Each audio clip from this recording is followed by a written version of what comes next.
पञ्चस्तरीतम साधारणतन्त्र दिवस उपलक्षे गोपालकृष्ण महापात्र फाउंडेशन पक्षर आज सकाल 8:30 घटिका समय जातीय पताका उत्तोलन कचेरी बजार अपर्ति बिंधा छकटारे अनुष्ठित होई। पताका उत्तोलन में कमरबंध ग्रामर स्वाधीनता संग्रामी श्री ब्रजकिशोर राउत, गोपालकृष्ण महापात्र फाउंडेशन आवाहक साई प्रसाद महापात्र, अध्यापिका राधा महापात्र राष्ट्रीय पताका उत्तोलन करने सह एक अभिभाषण रखिथिले।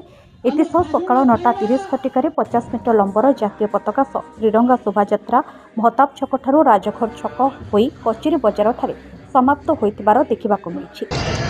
आज एक माइल खुंट देखा गले साधारणतंत्र दिवस आज 75तम पर्व आम जनसाधारण को दि जाइए अखंड क्षमता जोटा कि संविधान रे प्रणिधान होता 1950 मसीह। आज एक छोटिया चेष्टाटे आम नहीं कि संविधान रो महत्वटा कौन, गणतंत्र सबुठ बड़ आधार जदि थाए से हूँ संविधान। यही चेष्टार आम एक त्रिरंगा यात्रा करूँ जो जनसंख्या जनसाधारण बहु संख्यार पार्टिसिपेट करते। ता छड़ा विशिष्ट स्वाधीनता संग्रामी श्री ब्रजकिशोर राउत आज आम ग्रहण में आसी आमको सौभाग्य प्रदान करी पताकाटी को जातीय पताकाटी को उत्तोलन करते।